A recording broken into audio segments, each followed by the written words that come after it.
Good evening, everybody.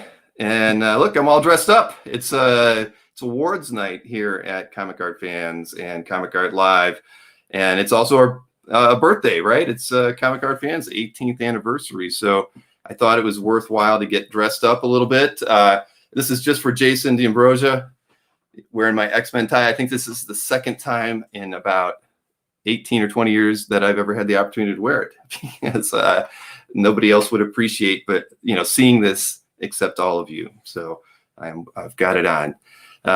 Good evening, Larry and Lee. Thanks for joining us this evening. Like we said, it's a kind of a dual festive evening here. We wanted to. This is the first time we've had a best of where we've actually been doing live streams too. So when I talked with Brian about it, I said, we should do a little presentation, a lot like, why not like the Academy Awards? So let's just make it fun and show off the pieces that won.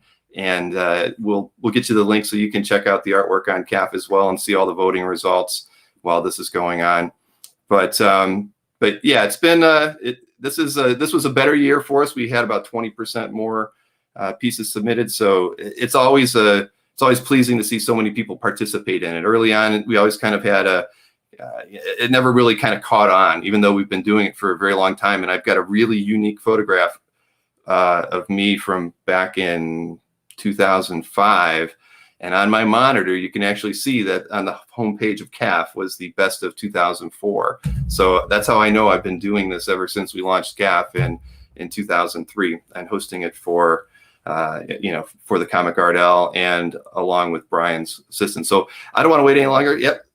Thank you, Jason. I knew I'd make you envious.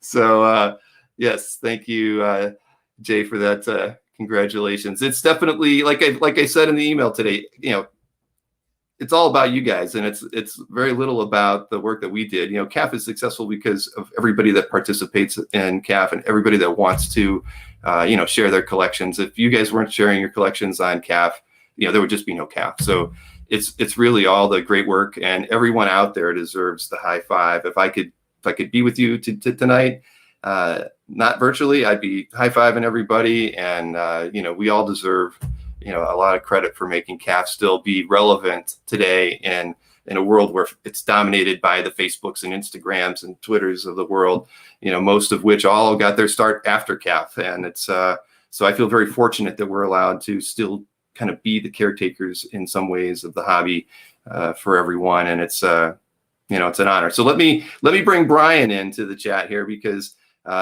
he's really a big part of the whole best of festivities that we have every year. How's it going, Brian? Good. You didn't get the memo. You were supposed to dress up this evening. I don't own a tie. Not even an X-Men tie.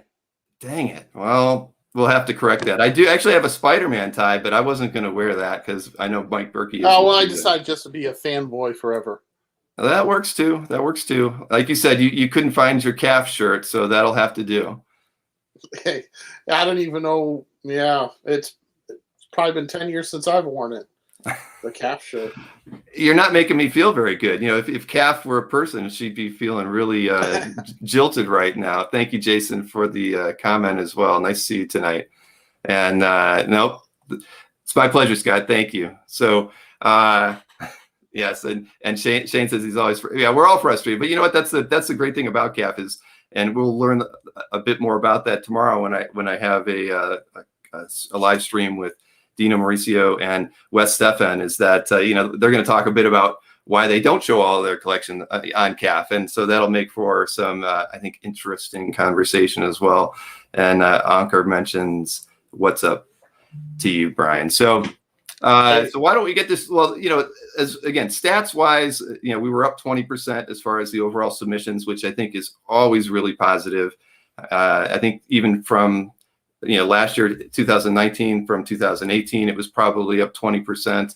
So I think that the changes that we've been doing to make it easier to get your pieces into the best of has certainly helped out a great deal. I'm sure you would agree with that, Brian. I mean, we've gotten a lot of positive feedback. I think I've gotten a lot of good feedback, and then also adding a couple more categories, we kind of trimmed down the other because the other was kind of a dumping ground, and these we could at least pull them out and have some pieces that are more similar. The other was always kind of a complicated category to have, but Yep. some Yep. things just don't fit into categories. They're very unique. I agree. And certainly, the things that we've done with the idea that you can share work out of your galleries and put it into something else is something that we should definitely look into. I know there's several collectors who've always wanted to be able to put a piece of art that's in their CAF gallery into a different room so they don't have to add it twice. Goofy things like that, which make a lot of sense. Or even with the sketchbook, I get asked about that all the time. Why can't I just pull a piece out of my gallery and assign it over here? So, there's certain things that we can take from the programming that we've done to make Best of be easier and apply it to lots of other areas on CAF because I know a lot of people, they've got a piece in their CAF gallery, and before they'd have to go, track down the image. Some people with their computers, they can't always just drag it from the browser. So a lot of them, they need to just either rescan it or find the old scan. And so having it this way, I think, made it easy for everybody. That was the biggest comment. Everybody said, "Oh, it's so quick and so easy." Basically, they wanted it brainless, and we got about as brainless as you possibly can. Yeah, well, I agree. And it really focused for me. Last year was the first year that it really was like a CAF event. Up until that time, it was still always like a comic art element. And look, Brian just dropped out of the ether, so I'm on my own. We get to do whatever we want now, ladies and gentlemen. And again, I see a lot of positive comments about the voting. It was better. It definitely could be cleaned up, but it was a much simpler process. And we really took work that we had done for that book project, Infected by Art. And I have a jury that has to go in and vote there. So we literally just took the voting programming that we had done for, IBA and moved it over here and made it work for the Best of. So, all in all, just a better experience. And I will tell you that, and Brian sends me many emails that go unanswered every year. And I do have to apologize for that. I usually, I'm so busy when Brian sends me a list of 10 things he'd like to do for next year. I tend to look it over and think, well, there's about one thing in there that I can probably do. And I'm not going to tell him which one it is. And I never reply.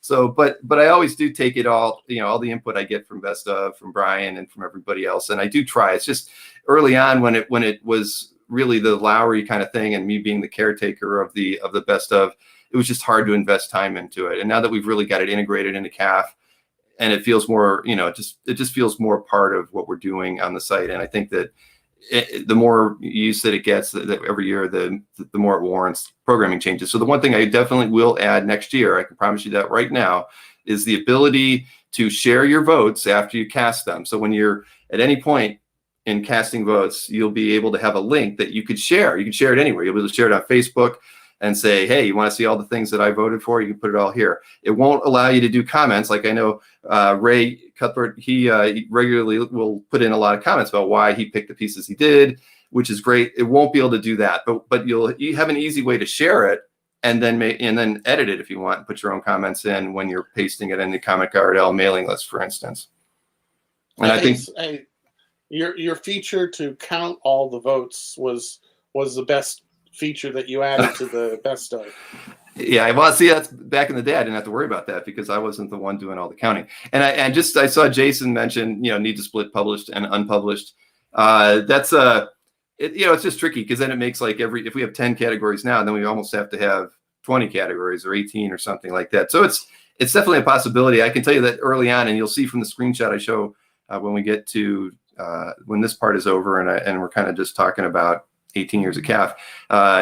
Originally, everything was just pretty much split between published and unpublished, and that was it until it started branching out differently in the category. So that was kind of the original way the Best of was organized, and that kind of fell to the wayside as Brian grew out the categories essentially. So, but it's something that we could at some point consider. Certainly, I know that that's an impediment to some, because who wants to have an unpublished cover competing against a published cover? At the end of the day, there's plenty of beautiful unpublished covers that are better than many published covers. And I think we're going to see a little bit of that this evening. So Let's see. What I'd like to do, if Brian, if it's okay with you, unless you had anything else to add, I'd like to we can just get started showing some of the pieces that. Sounds good. All right, and we're going to go. Essentially, we're going to start from the low end and work to the high end. So we'll start with the our published, unpublished, other category, and work our way up to covers. And I'll actually tell you now, anybody who wants to open another tab, if you want to kind of follow along with us, I haven't fixed the link yet, but it's underneath the galleries menu. If you click on the best of 2019, that is actually now the best of 2020. And I will say that right now we don't have a way for you to go back and look at 2019, but that will be built into that page so that in perpetuity, you'll always be able to go back from 2019 forward and always look at our prior best of years. So anybody who wants to look at these same results that we're going to be going over this evening, you can look at them there. So let's get this thing going here. And what we'll do is I'll just go from the third place voted piece to the next. And for anybody who's not aware of how, I should actually add this too. All CAF members can participate in this. The limit of what you could put in there are 5 total pieces, and the pieces you could enter were only allowed to be posted to this best of if they were entered in the calendar year 2020. So people who posted a minute, into 2021, their piece is going to be in the 2021 best of if they wanted to. And there were a lot of people that asked me if I could squeeze it in, and I said no, because that's not how the programming works. And then as far as the voting goes, any CAF member who is in good standing can cast votes. So I'd say we probably have about as many people that cast votes as participate. So I think I didn't run a count, but I believe we probably had around 275 to 320 people participate this year. So that was a good number. It's definitely, like I said, and the voting was stretched out, so people didn't feel rushed. Exactly. We did extend it, and I will always say that I can do a better job kind of tickling everybody about participating in both the submission period and the voting period. I do leave a lot of that up to Brian, although I do try to slide it into the daily mailings here and there. So it's again, it's something that I will do my best every year to get better at. So we'll start again, best of 2020. These are the winners for the published, unpublished, other category. This first piece is from the collection of Doug Ellis. This is by Virgil Finley. It's a Weird Tales pulp illustration called The Skeleton in Armor. And, absolutely, beautiful piece. I believe it's from the late 1930s. And, if you're a fan of Virgil Finley's work, you can't get a better example than this one.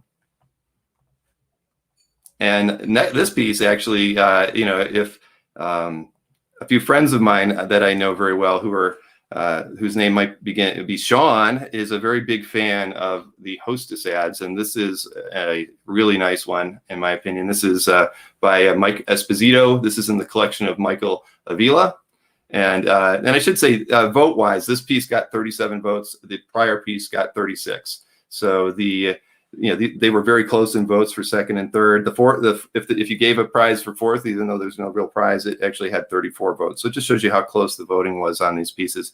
And I will add that there is 1 or 2 risque pieces in here, nothing terrible. And the next piece, which is the winning entry, is by artist Dave Stevens, and it's in the collection of a gentleman I've already mentioned this evening, Ray Cuthbert. So this is Jill the Bear Witch, and yes, she is bear, but she is a very fine piece and a nice work to have in Ray's collection.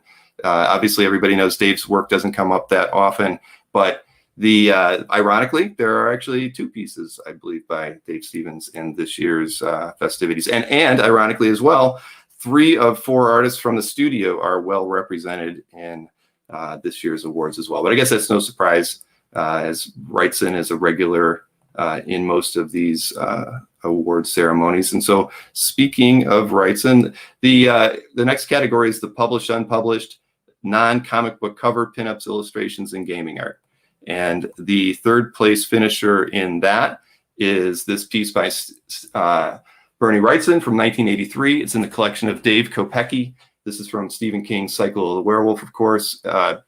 Absolutely fantastic illustration. I know we featured this in some of the CAF updates and throughout the year. And that's the fun thing too. The CAF updates kind of really I don't know, validate the pieces that we picked to showcase during these awards, because I'm seeing them and I know that you're seeing them too, and then to be able to kind of celebrate them all at the end is really special. And this particular piece had 28 votes, and the piece directly under that one, and I don't have that screen open here, but let's see, the piece under that one had 26 votes. So again, that just shows you how close the voting is on these things. For the second place finisher in this category is a piece by Michael Kaluta, of course, and so another studio mate of Bernie Wrightson from the late 70s. And this is in the collection of Roger Kay. It's from Kaluta's 1980 Starstruck portfolio. So a really great piece, and not one that I've seen it before, but Kaluta's work is just fantastic from this period, and this piece was definitely deserving of the award. And again, I say award, I wish we had awards. One day, maybe. I just bought my daughter a 3D printer, so maybe we can have something one of these days. All right, next up is a Dragon's Lair piece. And if anybody suffered through playing this game in the late 1970s or early 80s, I'm not even sure exactly what year, or it was 83. So 83, I used to play this game at the Big Wheel in Brunswick, Ohio, and I don't think I lasted more than a minute every time I played it. It was incredibly frustrating, but the artwork in it and the animation was absolutely fantastic. And so it was always one of my favorite games, even though I hated it. And like I said, never probably got further than 2 minutes into the game. But the artist on this is Ron Dias, and it is just an absolutely beautiful piece. It's in Imran A's collection, and Imran's a longtime premium member of the site. He's been a member for over 10 years. So congratulations, Imran, for getting top honors in this category for this year. Now let me prep the next one here. So the next category is published, unpublished media artwork. So this would be for anything that was related to music, TV, or film. And God, this does sound like the Academy Awards. I'm sorry. We'll have to work on this, Brian. The third place finisher, getting 50 votes, was this cover art to the New York Times television magazine. First appearance, well, it's claimed to be first appearance Harley Quinn ever. I don't know that per se, but that is written in the title. It is in the collection of Matt E. And if you go look at the detail on this piece, he does have a lot of reference in the additional image section for the piece. This is Bruce Timm layouts, of course. And he does write a very lengthy description as well that I am not going to take the time to go over, but I'm sure it validates the claim that this is the first appearance of Harley Quinn. So that's fantastic. And like I said, 50 votes. This one was a really tight category. And the thing is, one thing to always remember in these categories, the fewer the artwork submitted, the more votes are going to get cast, because there's fewer pieces. And this was a category that I think was a little light. I believe there were only 23 pieces submitted to it. So, it's one that certainly can, we need a little bit of improvement as far as as the pieces submitted here. I know that CAF and a lot of people complain, CAF should only be about comic art and not include illustration art, but that's never been my philosophy. I think if you collect it, it can be on CAF, and whether it's a Rembrandt or whatnot, that's fine as long as it's labeled the right way. So work that's done for film and TV or gaming is perfectly acceptable to have on comic art fans. So I want to state that. And man, when I put this tie on in the shirt, I felt like I was a cross between Weird Al Yankovic and Garth from Wayne's World. So that's why I'm a little uptight. I can't wait to get this tie off. But let's go to the second. Oh, wait, Brian, your mic is muted here, and it's still muted. I can't unmute it because what you got? Sorry. So Tatiana was the one who was the big one who wanted gaming art because she's big into the gaming art, and can't say no to Tatiana. So she's too close to me, so she can hunt me down. Yes, no, I wholeheartedly agree. Tatiana cannot be argued with, and party on Phil. And thank you, Jason, and for agreeing with me about the Dragon's Lair. By the way, I really hated that game and loved it all at the same time. So let me get to the next piece in the published, unpublished media artwork. There we go.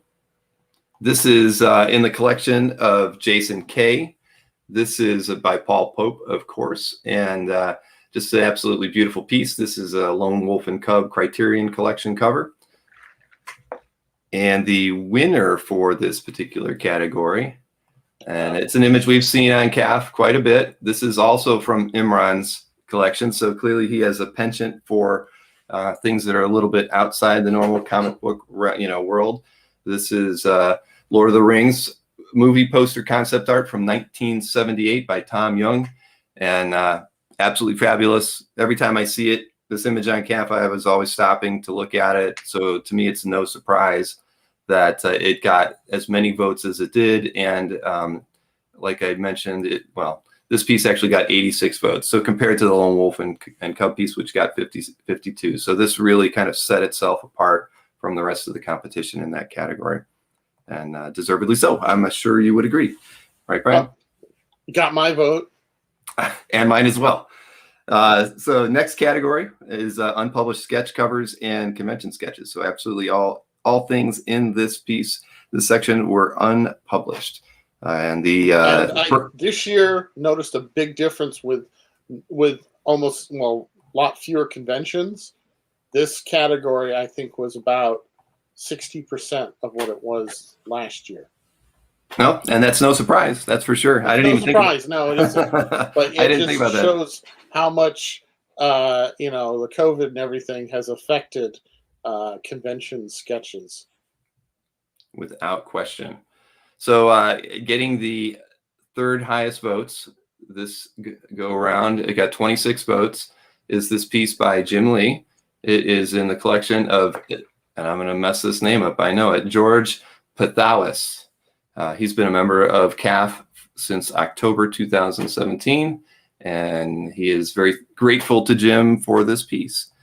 Next up is another, I guess, X-related piece. This was a really nice early sketch by John Byrne of Wolverine. This is from 1980 in the collection of W. Grief. Congratulations, W. This is every time I see a piece by John Byrne, convention sketch from this period, I always want to go after it, but I never do because I know I can't afford them. But this is a really great piece, and as I think he posted, I think he had 3 different ones by Byrne from this period. Oh, really? That were into. Yeah, there was a Phoenix one, and the third one I was thinking was Storm, but I'm not sure.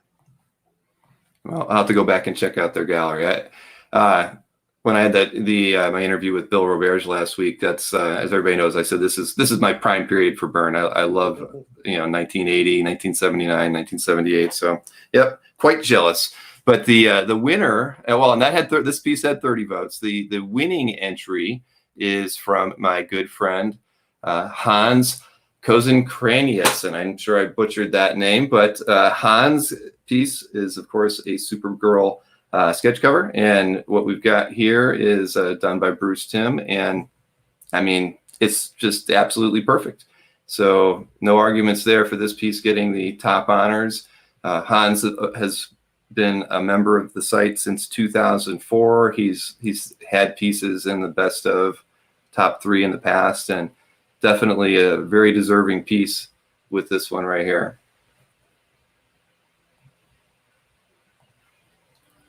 All right, let's get into the next category as we wind our way up to, this is published, unpublished commissions or recreations. So a little different. The first piece in here is by P. Craig Russell. This is a Sandman Opus piece in the collection of Joshua Tan.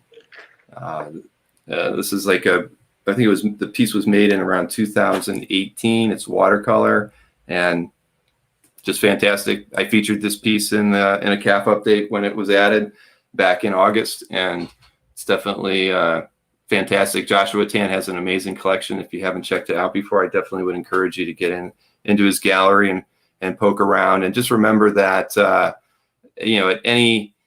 when you're in the best of and you're looking at the pieces there, all the owners' names link over to their gallery. So take the time to patronize the people whose collections you see working that you really admire. many of these collections you could spend hours in, and Joshua certainly is one of them. I've always been a huge fan of the work that he collects.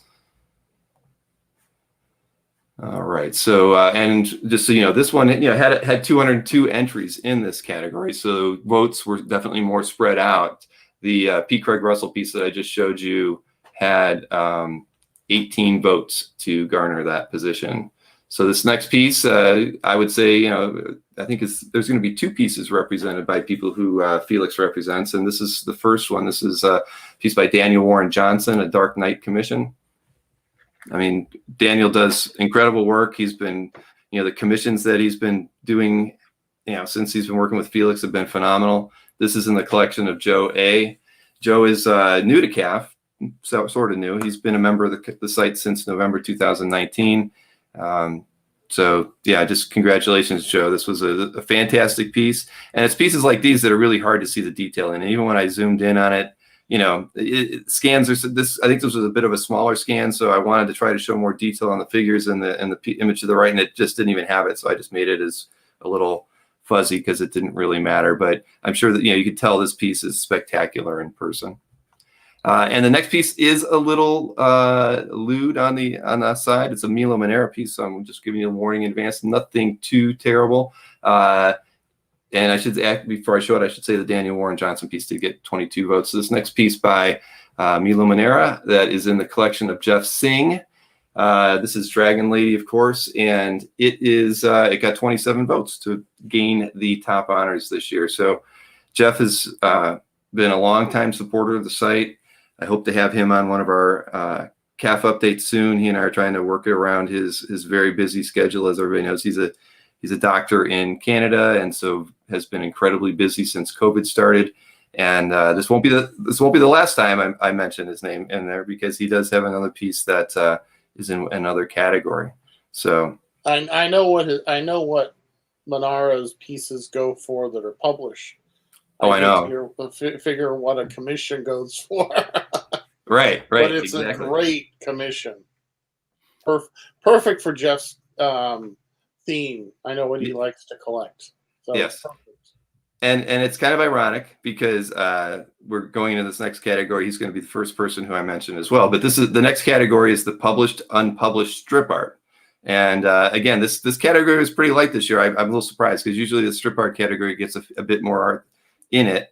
I don't know why there were some discouraged collectors from posting works, but there were only 35 entries, so not as much competition as usual. The piece that got the third highest votes this year was in the collection of Jeff Singh.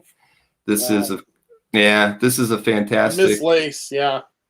Milton Caniff piece. I mean, honestly, I'm not a big strip art collector, but one day I want to have a piece by Milton in my collection. And it could have any characters on it. His style is such that I've always just been blown away by it. I mean, you can see where that Jordi Bernet has taken this as an influence. I mean, there's lots of people who've been influenced by his work, and again, this is just an amazing piece, and I believe it's the mid 1940s. I could be wrong, but if you go into to view this piece in the best of, you can get more details on it, because there is a very lengthy description written by Jeff with regards to this particular piece. And next up is a Peanut Sunday, of course. This is in the collection of a gentleman named Greg Starr. Greg has been a longtime supporter of CAF as a gallery owner. He has been a member since December 2004. So it's nice to see the staying power with people. So I have to have a guy who's been on here for over 16 years. I love it. And for him, he says that this piece is like the apex, of his collection. And it's so crazy, that somebody who's been on the site that long and spent this much time collecting, and people are still getting their grails and those pieces that mean more to them than pieces that they collected 15, 20, 30 years ago. So it just shows you that once you're in this hobby, most of us are in it to stay, and you can definitely always find something that's super special to you in the hobby. So this is again a fantastic piece by Charles Schultz, and earned 41 votes, so very close to Jeff's piece. But the piece that definitely won the day, let me pull that up over here. See, I'm getting way too many windows open here. This is an Alex Raymond, Flash Gordon Sunday, and Jungle Jim topper. This is, I kind of forget the details on this, but definitely go in and read the description for it. This was I'm trying to read the description while I read it for you, but this is in the collection of Monty B. Monty has, again, one hell of a collection. Monty is from Germany, and he's been a member of the site since January 2006. And just a phenomenal piece. And it's an area that I don't know a lot. I don't have a lot of knowledge of strip art in this field, but if I had Ray Cuthbert on here, he could be helping me out immensely. I'm quite certain. So maybe next year, we should have like some guest presenters. It would certainly help me out so that we can do a better job on these sorts of things. But live and learn, everyone. This is the first time we're doing this. So, I did see, Ray, thank you for mentioning that about the Monera piece being a CAF influenced. So let me pull that off of there. But yeah, what do you think, Brian? That's a good idea. I think next year presenters in each category who have far more knowledge than I would be a wise approach. Yeah, Sean was saying, he couldn't believe that Menard didn't, was only third.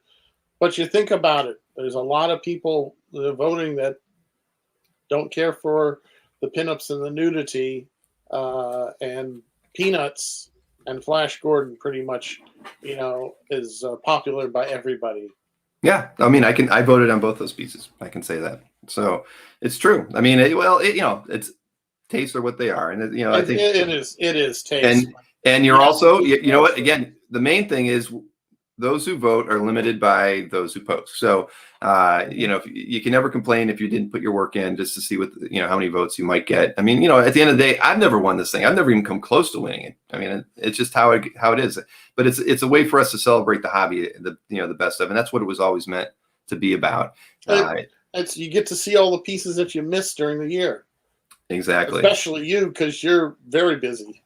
Yeah, sadly, but I'm enjoying every minute of it. So we are down to the final 4 categories, and the next category is published, unpublished, comic book, pinups, illustrations, and trading cards. Now, on this category, we actually had a tie for second. So I'm going to be showing 4 pieces for it. This first piece is an Art Adams Wolverine pinup. This was in the collection of Justin Porter. Justin, again, a longtime CAF member. He's been on the site since the first year we started it. He joined December 2003. I don't know what exactly this was for. It's just listed as an illustration. It looks like a lot of the commission work that Arthur has done. It wouldn't surprise me, but absolutely gorgeous. Definitely deserved of the votes for this piece. It got 27 votes, and the next up are 2 pieces that both got 33 votes in this category. And the first one I'm showing you is the Jim Lee Death piece. This is also in Justin's CAF gallery. These, of course, this was part of that whole Jim Lee charity auction for the Bink charity that was helping out comic book shops while COVID was going on. This was the 29th of 60 that he had committed to doing. I remember when this auction was out there. I think it was pretty early. It was early in the summer or maybe late May, but it had a lot of it. Finish all 60 of them? I remember he was up to like 40 something. If I really don't know. I think that I thought the last one he did was 56-ish or so. So I know he's getting close. I definitely know he's nearing it, and it sounded like he was going to finish it. And I know that he had an auction about 2 weeks ago, and I haven't seen one since then. So he's really, really close. But again, this is just a fantastic piece. All the works that were done at this level by Jim were just phenomenal. And between Jim and Mike Mignola, I mean, they both easily raised close to $1 million for the charities that they were both supporting while all this was going on.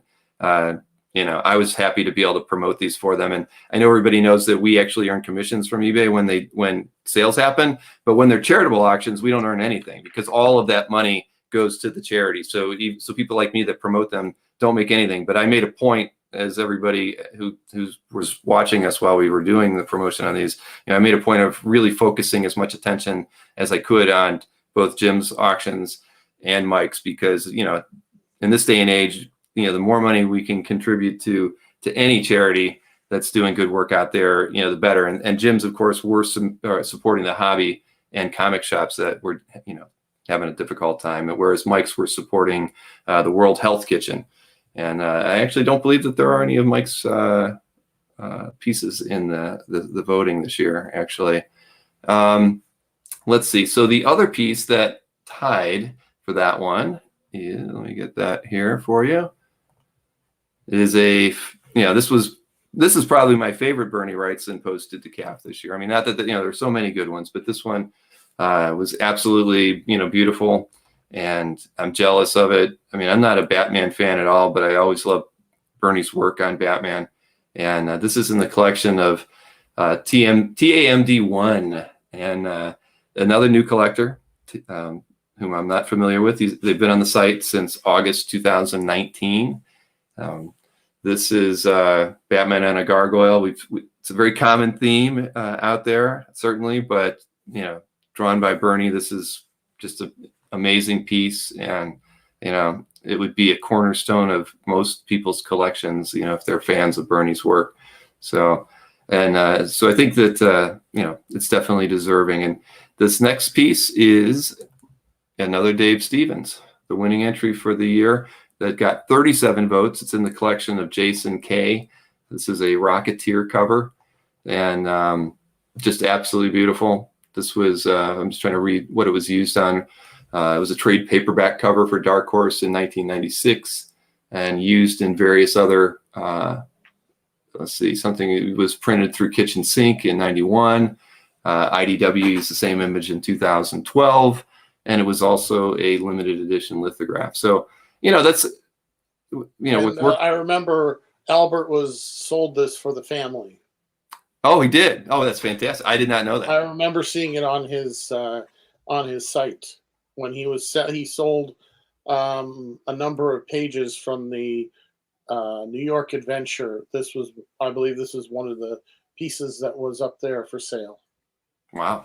Well, that's amazing. That's great, and it's an amazing piece. It's it's 14 by 17, and definitely, again, this would be. I've always been a fan of Dave's work, Rocketeer. I mean, you couldn't ask for anything more than this piece right here. So, definitely, it's an honor, Jason K., to have this in your collection. I'm sure you feel the same way. All right, so we are down to the last three categories. Now, this is always a tough one because the interior page category always gets a lot of entries. And I wouldn't say it was overburdened, but there were 213 entries this year in this category, and it's published and unpublished as well, though I would say the lion's share of the pieces that did make it into the high voting were all published, of course. So let me bring up the first piece, which is there. It is not a bad one in the bunch here. Even if you look at the top 10, this is in the collection of Glenn Crane. This is of course Barry Windsor Smith. Marvel Comics presents number 78. It's a page 2 splash, or 3/4 splash, I guess you might want to call it. I mean, this is, this was certainly the year for Barry Windsor Smith MCP pages after that huge auction in Comic Link a few months back, and there's been a couple private sales that I've seen. This page is unbelievable. I mean, as far as a piece of history, I love this page. Even though Wolverine's knocked out, it still is an incredible piece of history. Barry's work, on this was, for me, the kind of pinnacle of his work. I mean, I can appreciate the Conan work and the early work, but his work on Marvel Comics Presents and this storyline was just absolutely. I'd put Machine Man after this because that's like my other sweet spot for Barry's work. But I just love this piece, and I'm sure Glenn probably feels the exact same way. He's probably very happy to have it in his collection. Let's see. Next up is a piece by Jeff Singh again. This is from New Mutants number 18. It's page 25 by Bill Sienkiewicz from the classic Demon Bear episode.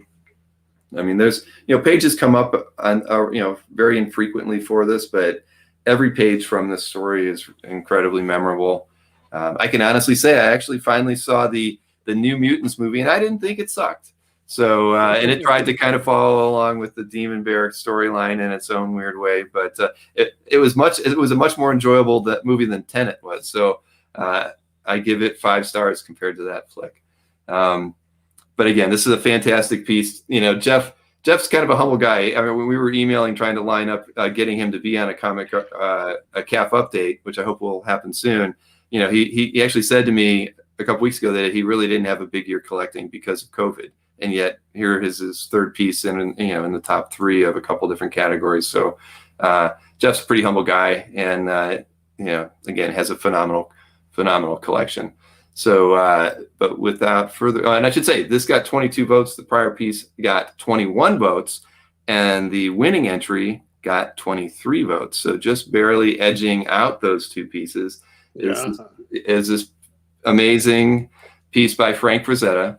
It's from Creepy number 2. It's a werewolf story. It's a literal 1-page story. So just a phenomenal thing, that we don't get to see too often, these days, the creativity that when you can cram it into a book that's like Creepy with many short stories. So, back then this was kind of a staple for books like that, to have very short stories, and to have a complete story on 1 page is pretty amazing.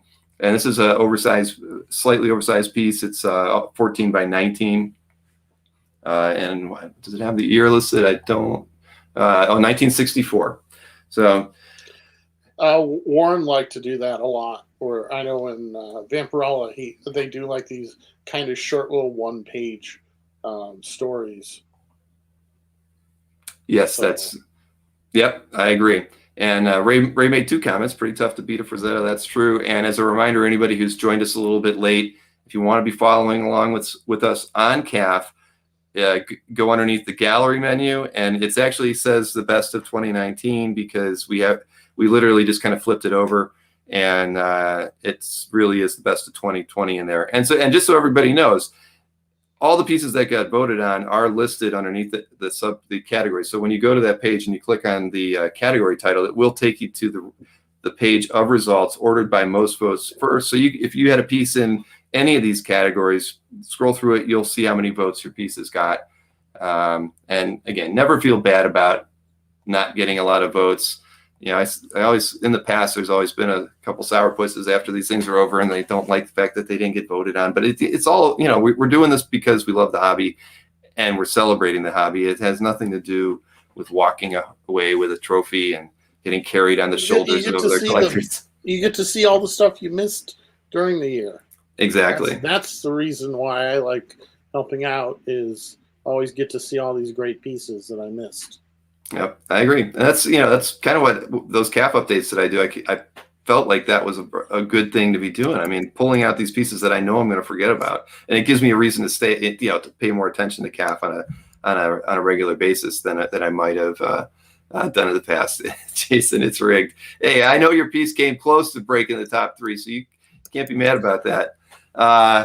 So we're down to the last 2 categories, and this next one is the published, unpublished splashes and title pages category. Always a tough one. There were 151 pieces entered into this category, entered from 2020.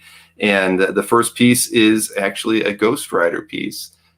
I know it was tongue in cheek, Jason. No worries. So let me pull up this Ghost Rider piece for you. This is a title splash from Ghost Rider number 19. It is page 3, and it is by Mark Teixeira. It's in the collection of Kareem El Rafe. And I was never a big Ghost Rider fan, I will admit, but Mark Teixeira could do no wrong. He's one of my favorite artists, and I absolutely love this piece. And I'm sure Kareem loves it just as much as I do. Kareem's been a member. He's been a member of CAF since 2011. So, and it has a fantastic collection. Great things to check out. I would encourage you to visit his gallery, if not tonight, sometime later this week. You won't be disappointed. And let's see, next up is a classic Bill Sienkiewicz Electra Assassin piece. This is from issue 6, page 30, from 1987. It's the final page, of course, to that book. Frank Miller was the writer, and pretty much nothing was bad about this storyline and the art that went in it. To me, this was some of Bill's best work, in my opinion, and it's it holds up so well even today. This is in the collection of a gentleman who I'll be interviewing tomorrow evening, actually. I've got a special comic art spotlight tomorrow with Dino Mauricio, who is the owner of this piece, and Wes Steffen. And so we can actually ask him about this piece tomorrow. And Dino's been a member of the site since 2009. He's got an amazing collection, and doesn't share it all, but what he does share is quite mind-numbing, if I don't say so myself. And finally, okay, let's put it this. I gotta do it. I always keep forgetting. The Ghost Rider piece had 26 votes. The Sienkiewicz piece has 27, and the winning entry got 31 votes. It is this Daredevil, Man Without Fear, number 5, page 5 splash collection of Glenn Brunswick. The dynamic duo of John Romita Jr. and Al Williamson. This is one of my favorite pieces by the both of them, and it's in Glenn's collection. It's an absolute beauty. It's been he posted it to CAF in August. Not sure, it's just what more can you say about this piece, Brian? I mean, I don't know. I love Al's inks on Romita. Exactly. He is my favorite inker on Romita Jr. So yeah, absolutely beautiful. Can't go wrong. I'm sure Glenn is very, very happy, and he can't be happier to have won a no prize technically for getting first place in that category. And so now we're down to the last one. It's published and unpublished comic book covers. And again, this one had 221 entries in it, so lots of competition. And I think this category I did have Maureen run some stats, and I think that the most votes cast did occur in the comics or covers category, just because I think it's the first one you go into, and so if people get tired of voting, at least it tends to be what people like.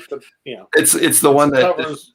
Yeah, and it was hot. I can tell you, because it's the one that I watched the last week, and I was able to see an ebb and flow of the pieces, and they did change. That the top 5 slots kind of, they did flip flop. So the piece that won was definitely not in the lead a week ago, and the piece that's in second was, I think, in 5th. So it's not. I know people aren't going out lobbying their friends for votes. It's just us reminding people to get in there and look, and it just kind of showed me, things can change when things are very tight. And again.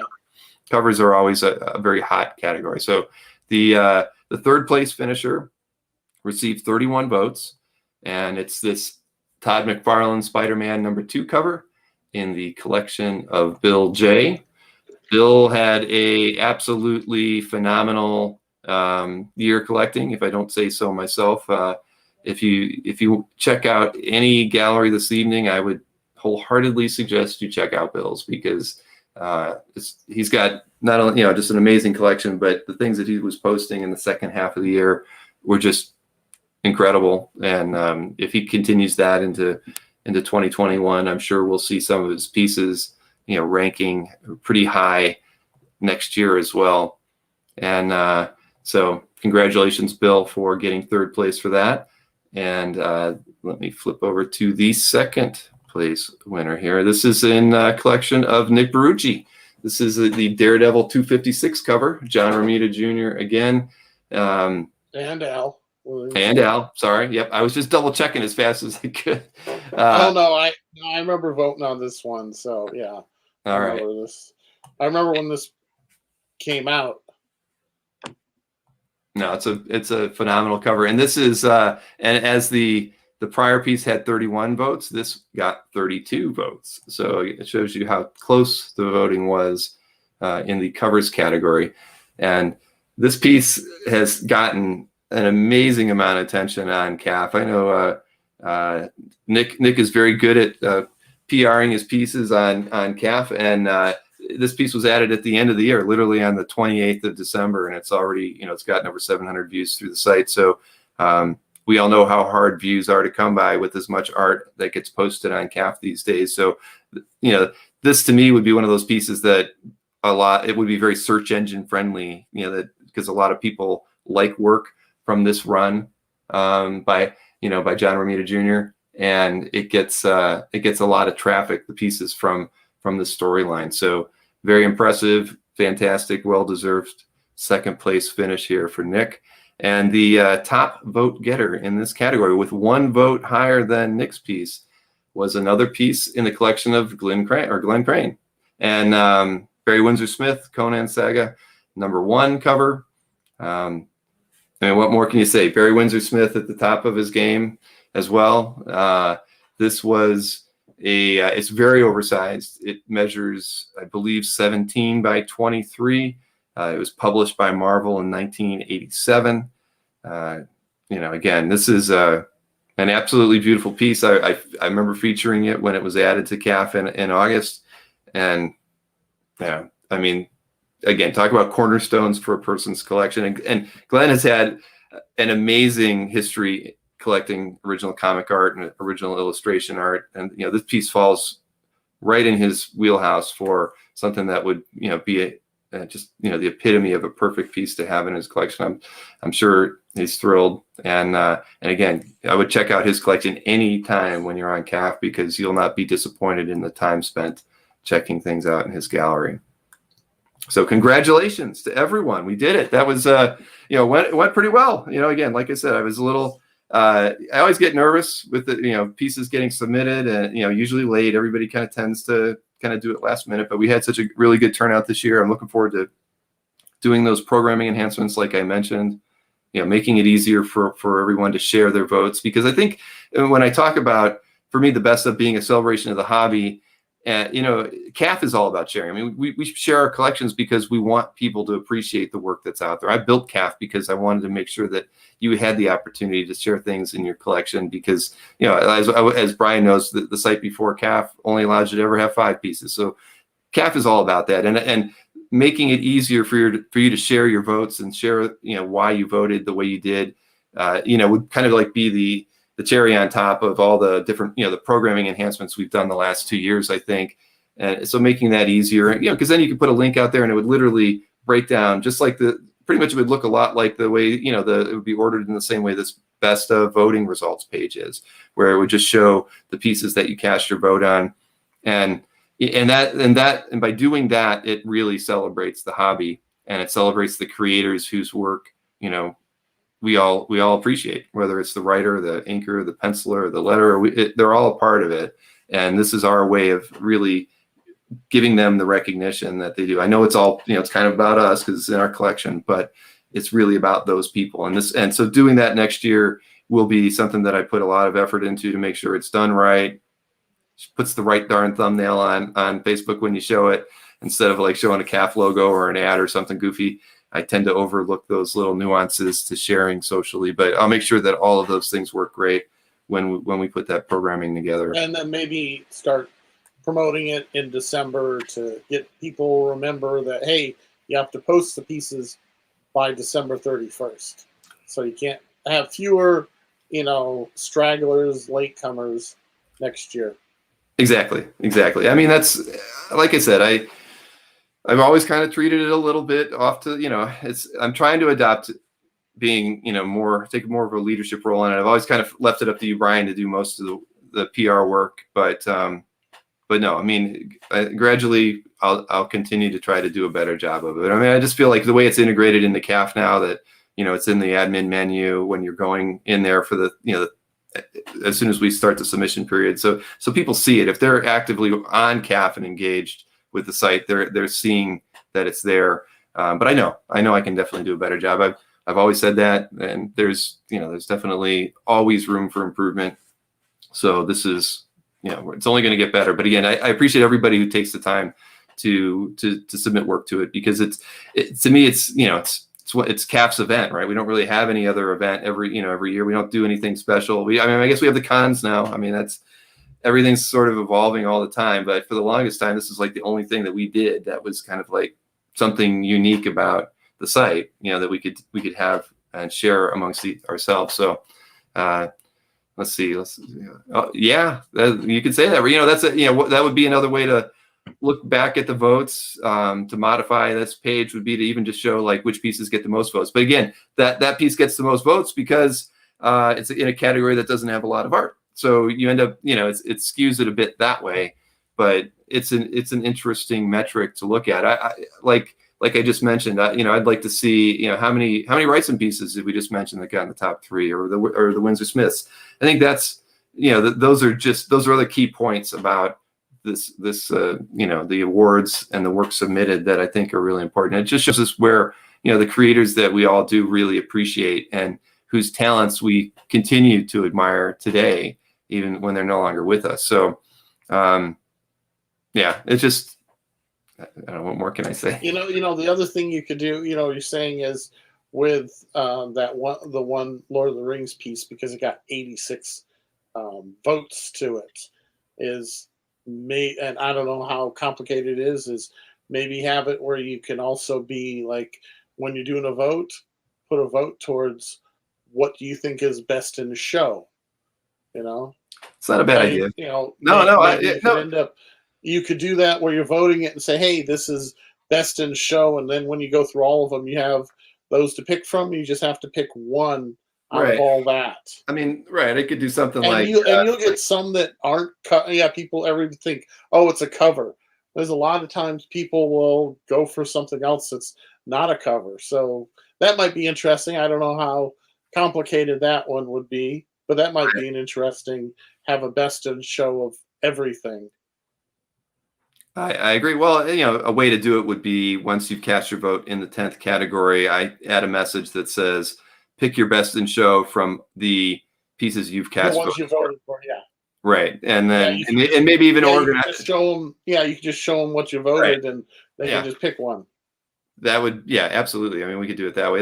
That's kind of how with the Infected by Art contest, we have category winners that people vote on, and then to do the final top award winners that get cash prizes. Technically, what I do is, depending on the number of rounds that are voted on throughout the contest, usually 2 or 3, all the pieces that received unanimous votes from all the jurors that were part of it. Usually we have 4 or 5 jurors. So, if it's 2 rounds, a piece might have 8 or 10 votes. So we only take those pieces that were unanimously voted on. And then those are the pieces that the jurors have to pick their best of show. And they could be from any category. So very similar concept to what we're saying here. So, but I think that would be an easier way to do it.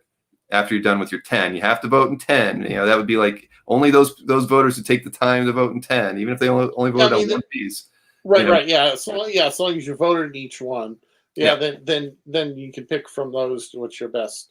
Right. So so that could be an enhancement for next year. It would it would definitely put a spin on the best of that we've never had, and and who knows, maybe next year we'll actually have something that we can give out as an award for this. And I will tell you this, it's something that I've thought of doing forever, but I couldn't do it until last year, and I still didn't do it. But I might have Maureen finally do it now that the awards are over here. Is that because these pieces come from your CAF gallery, we know which pieces were in there and got these top 3 awards, right? Well, like when I feature a piece of artwork on CAF, or I should say when Colin features a piece of art on CAF these days, we put a little notification at the top of that piece, above the artwork, that it says what date it was featured. It would be incredibly easy for us also to list that this was a best of 2020 winner, whether it's it's one of those badges with the ribbon on it, or we do a little trophy with a number on it. And have that link over to the best of, so people can. So it's a reminder, for the people visiting your gallery, that this piece was a winner, and also reminding people about the best of, so that it gains more recognition and awareness, and on the site, so that when it does roll around next year, people will be more prepared to do it. So I'll talk with Maureen about that tomorrow and just see what we can do to kind of get something like that in there, because it has been suggested. I had 3 people email me saying, why don't you put a graphic icon on the piece? So it's an idea that's been around.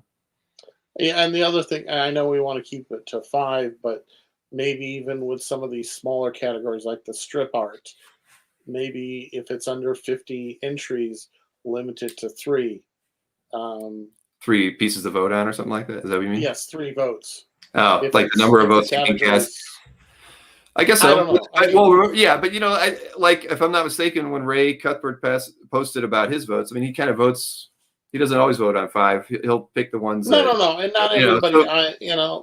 But as long as they vote.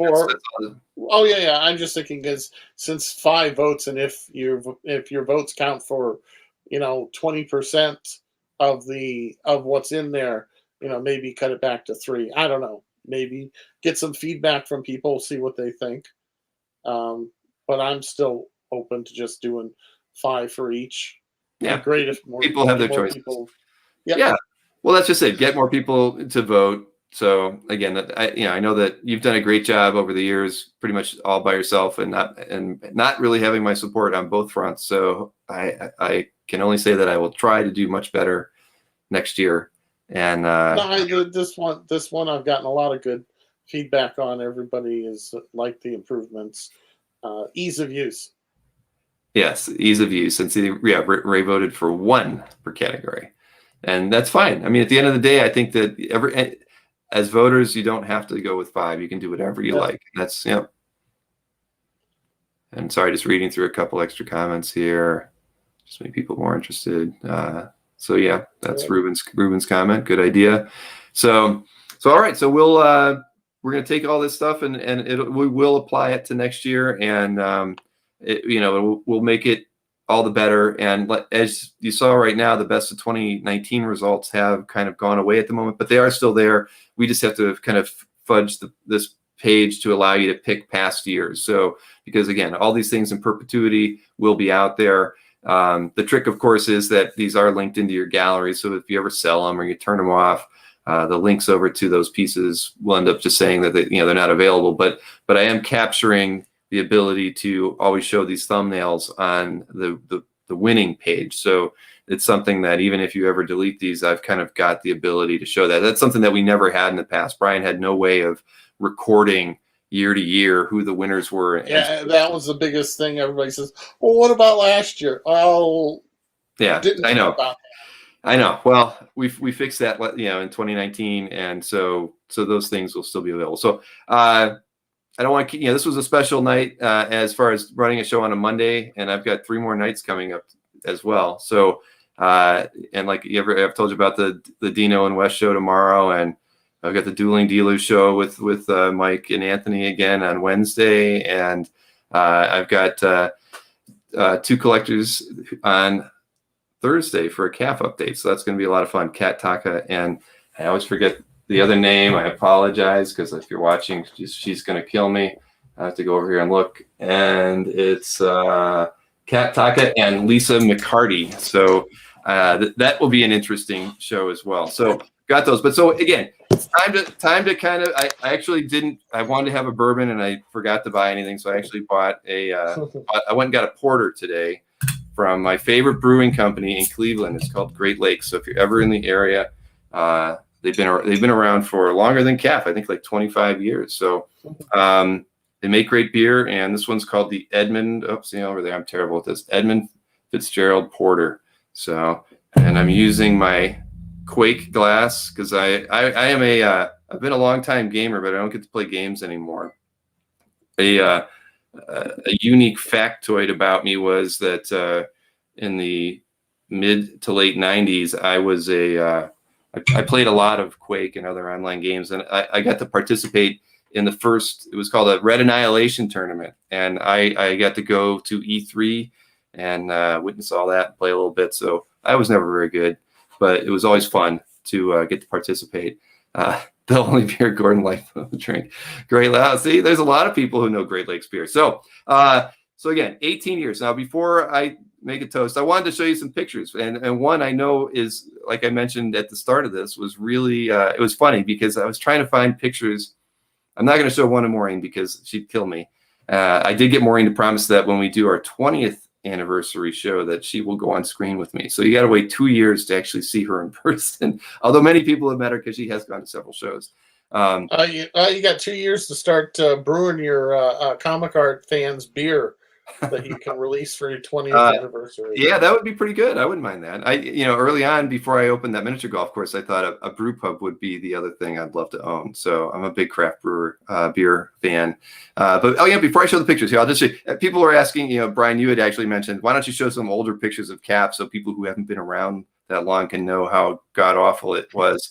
Now, I do not have, I tried to use the Wayback Machine, and I was not able to get the version from 2003. And it's, you're not missing anything. It's absolutely was terrible. You'd go to, if you went into like my gallery, we didn't even show images on that page. We literally just showed links because you could still make gallery rooms back then. So it was just a bunch of text links to your gallery rooms. I mean, that's how we didn't show any images hardly at all. So the first, I'll show you what it looked like at the beginning of 2004. So that was with the old CAF logo, and we were picking up pieces on things that ended up being important. But you can see different things were important to us back then. We had the sketchbook being super important, we thought, but we did have the most recent gallery stuff, most views, and this is how it looked. It was pretty terrible, but this was a big leap from what it had looked like in 2003. And it's really sad. This is what it looked like in 2005, which is very similar to how it looks today. It just shows you that we haven't really changed a lot, and it makes me sad. But that mobile, I am actually working on the mobile redesign right now. I just don't know when. Are you opening a thing of peanuts, Brian? You're louder than anybody. Get that away. Sorry. I'm going to mute you. But anyway, so that's what it looked. But the thing is, you can see this is really when we started having ads on the site, and it looks very similar to the way CAF functions today and the way we handle ads and stuff. But again, the focus was just very different. I mean, Heritage and Comic Link and Comic Connect and Hakes, nobody had come to us at that point wanting to advertise. It was really just the dealers that I was working with, and or not working with at that time. I really, this is around the time before I even started working. I think Mark Hayes' site was the first one I did, and it might have been the first dealer site I worked on, and it was probably in 2005. So there was no concept of pooling dealer data. We were strictly doing, just focused on galleries. So that's why on the right-hand column at that point, there's just recent galleries, because we really didn't have anything else to show. And there was no. I noticed a lot of the dealers haven't updated their logos. No, I know. Yeah, I wasn't going to say anything, but yeah, that is true. And some of them haven't even updated their ads in that long. So that's 15 years ago, folks. But yeah, here's the photo. This photo brings me joy and sadness at the same time. And Jason, if you're watching, if you recall during our interview, I had mentioned that there was, and you are still watching. Very good, very good. Much less busy. Yeah, it was much. There wasn't as much to do back then on CAF. But now that I know you're watching, Jason, you won't be able to see it really well in this first picture, but this is a picture of me in 2005 with CAF in the background, and it's actually January 2005. So it was just before we had our second anniversary. And but I wanted to show Brian. If you look really close at the screen, it does say the best of 2004, and it was highlighted right at the top, and along with my interviews with Mitch Breitweiser and Adam Hughes. So I just thought that was funny to see that. And back in the day, we really didn't. Again, it's back to the focus. We were doing a lot of help to a lot of shows. We were having people who'd write con reports afterwards and talk about the sketches they got. A lot of like what those interviews with the Cran Boys were that I've done. In January, trying to have people do a report after they come back from a show, and that just kind of went the wayside as people just stopped writing and our focus changed a bit. But here's the picture for Jason, so you can just cry. I cry when I look at that. Can't remember the issues for either of those. Both of those are X-Men Cockrum pages. Incredible, unbelievable Brood page on the left there with Wolverine, and the page on the right I think was one of those. I think it was an Arcade was the villain in that one, and that was when Banshee had his vocal cord problem or whatever, but just another phenomenal page. But if I could have one piece of art back, or maybe, well, there's probably two, but that Wolverine page, I wish I still owned that because it makes me sob every single time I think of it. I still have it in my CAF gallery turned off so I can look at it every once in a while.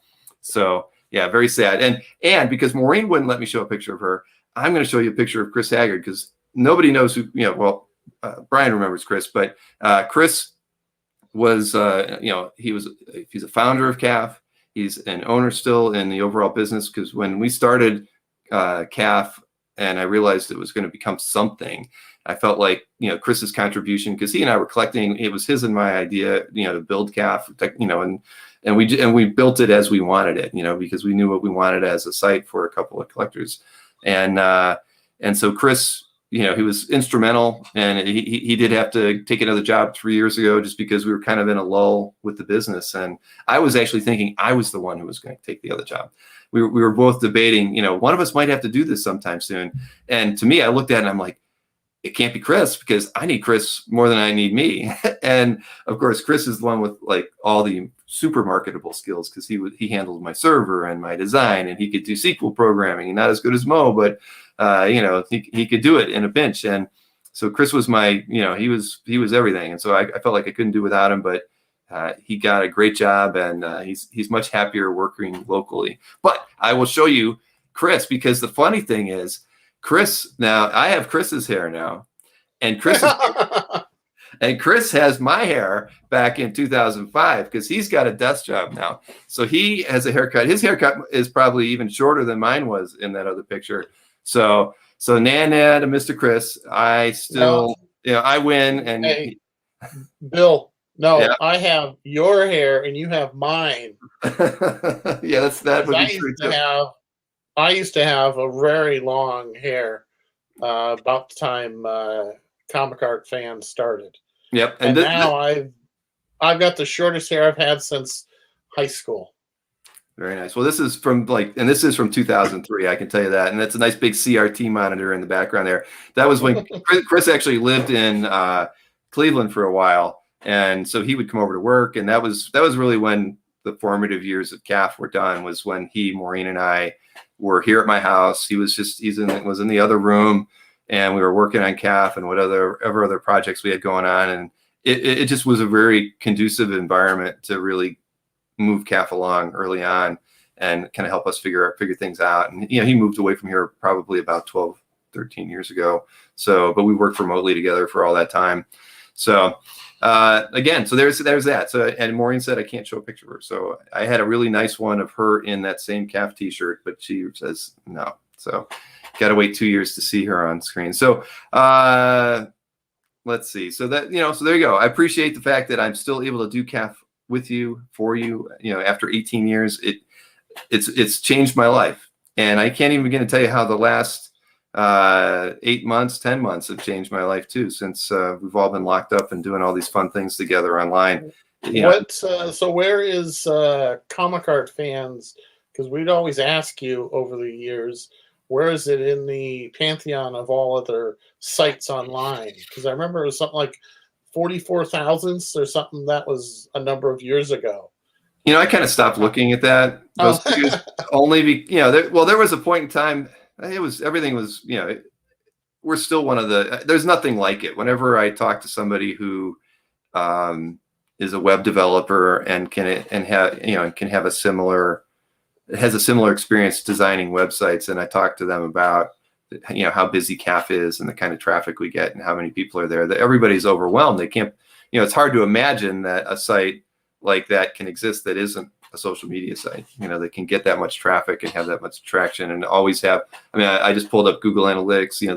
There's 85 people on the site right now, just tooling around, and they're from all over the globe right now. I mean, as everybody knows, only 50% of my traffic comes from North America. I mean, it's as largely as. That's amazing. I know everybody thinks it's just a U.S. based site, but it really isn't. I mean, over 30% of the traffic comes from the EU, and with the rest of it really being places like South America, Asia, and Australia, that sort of thing. But yeah, it's pretty amazing. So there's Thank you, Ray. I appreciate that. So, yeah. So the thing is, again, we've got so much work to do and so many fun things ahead of us. I'm looking forward to doing Comic Art Live as a show again in May. It's going to be late May. I'm hopeful to kind of I'm trying to garner support from some people to help me on the panel side of the world so that I can really just focus on essentially the show floor experience for sellers and buyers. I think that that's where my time is better spent, but I still want to have that aspect of doing the show. And I've been working a lot with Colin. He's going to be helping me do a little bit more PR and getting the word out there about what we've been doing. I mean, we've done so many great things together as a community since COVID. We put on these great shows and they've been really well received, and all the shows like the SDC, San Diego show and the Reed Pop things that they've done get all the attention. But I feel like that what we've done and what we've put together as an experience and that we've enjoyed together has been far better than anything anybody else has done. And I want to continue that. I want to make sure that these things that we do online, will live long after COVID's over, and it's something that we can do together. It's just an extension of CAF through Comic Art Live as a show and as a platform to do these chats. So, and again, I'm having a lot of fun doing them with you. So, any comment? Any comment? Do I have any comment? I emailed Joe immediately and congratulated him on moving to Heritage. I mean, it's Heritage definitely gets the top talent, at the end of the day, as far as having, it's for me, I've lost an advertiser, right? In profiles. It's always disappointing to me, to have that happen, because Joe and I have always talked, and he's been a huge supporter of CAF over the years, and he's a very creative guy with his marketing, and I've always appreciated his business model. Brian, man, what are you ruffling next to your microphone? I got to mute your mic on you. But so Joe is, I think Joe's in a great spot. From what I heard, the whole team gets to go with him, or I don't know if they're going anywhere. They might be staying in SoCal, but that was kind of the structure that he gets to continue to work with people he's familiar with, and be at a position in Heritage to do really great things. And if anybody could do it, it would definitely be Joe. I mean, he's been around longer than anybody I know, and he really has, he's got deep connections in Hollywood. He started out in comics and stamps and coins, and he knows Pokemon cards. He literally knows everything about collectibles, and to me, that's like a dream job. I mean, it's funny because I look at all this stuff. I'm incredibly happy where I'm at. I would never go anywhere, but it's like it's really great to see when people get recognized for all the work that they've done, and they get to ascend to something like that. I mean, I've been fortunate to be on good speaking terms with most of the people at Heritage, even at the top, and they definitely are. They know what they're doing. Obviously, they've changed many hobbies for the better, I think, and now having Joe on the team, I think it's going to be pretty crazy. I always look forward. Change is good, right? I mean, change is always good. Competition usually is really good. So, but now bringing them all together, I don't know. I mean, it'll be interesting to see. I just want to make sure that I get on Heritage's catalog mailing list. I've got to email Barry Sandoval and tell him that I don't get those. And I'd like to start getting them now, because every time they put out a signature auction, I always get to see it when I go over to Berkey's house, but I'm not getting them over here, and I need to be getting those too. Let's see. So anybody else? No. At any rate, so I have poured my porter, and I don't know if anybody else has poured a drink, but this is to 18 incredible years with all of you, and to the next 18. I definitely appreciate the time that we've been able to spend together, and even more so now than ever before. And I look forward to doing it, continuing to do it for the next 18 years, and just making a better experience all the time with all of you. Thank you. Cheers, Mikhail. I appreciate it. Made a huge difference from when it was just people could just post 5 pieces only at a time. Yes. No, I agree. And And don't, and I, I'll tell you, I really do appreciate, I've gotten more feedback about CAF in the last, 8 months than I ever have, whether it's through the comments that we get here or the just direct emails than ever before, positive and constructive. And I know, trust me, that I've got so many emails that I have to reply to with constructive criticism about how to fix that, our cat, make the CAF email better. It's on my list. If I get another email about how hard the CAF email is to get through, nobody needs to tell me about that one. But anything else, please let me know, because a mass delete and a search function on the CAF email is number one on my to-do list as soon as I can get Maureen some free time. So, those are big. And, again, I'm sorry. So I'm reading the comments again. Thanks to everybody. I really sincerely appreciate all of it. And Alex, yes, I do believe that, yes, profiles is no more. I can tell you that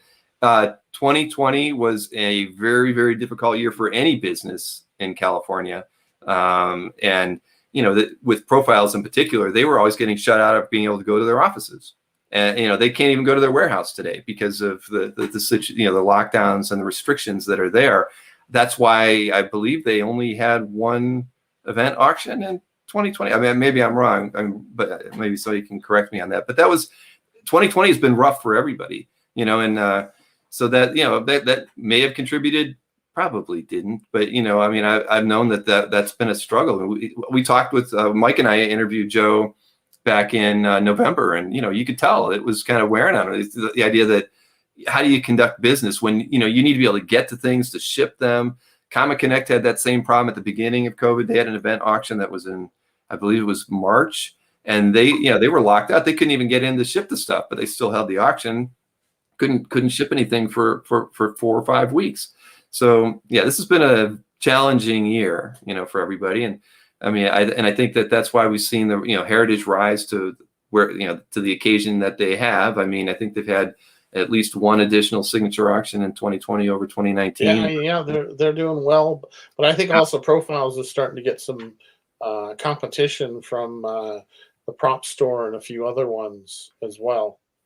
Right, and I've worked a lot with Prop Store. They are there'll be a sponsored email, I think, going out from them very soon. But they, that's the thing. I like when people want to work with me, and Prop Store has been one that definitely has gone out of their way to be more involved. I had a call with another one of our bigger advertisers today just to kind of go over planning their next event auction and then kind of figuring out what we're going to do for 2020. I'm really trying to work to take CAF and realize that it really is kind of a marketing arm for everybody on that side of things, but presenting it all in the best way possible to the collectors that that use CAF, and just be that arbiter of taking the needs of the sellers and discerning that and getting that down in the right way to people who use CAF. So I can just tell you that I'm trying to be that person and do it in the right way. And so I've reached out to everybody that advertises on CAF and just said, hey, I want to treat it like a magazine going forward. I want to be able to know what you need and whether or not we can help you through CAF, because there's a lot of it's back to all the data. Everybody says they like hearing the data. We have all this data, and I know I can do a better job helping everybody find the art they want to buy and sell the art they want to sell, whomever they are, whether they're a CAF classified member or they're or their heritage auctions. There's a lot of ways to do this and do it in the right way. So that's really, I'm looking at it that way now. I realize now that we're in this important position in the hobby, and I want to just do right by everybody. So yeah. So yeah, I was just thinking me doing the comic art fans, but remember the old pinup fans? I did. Last. Yeah, no.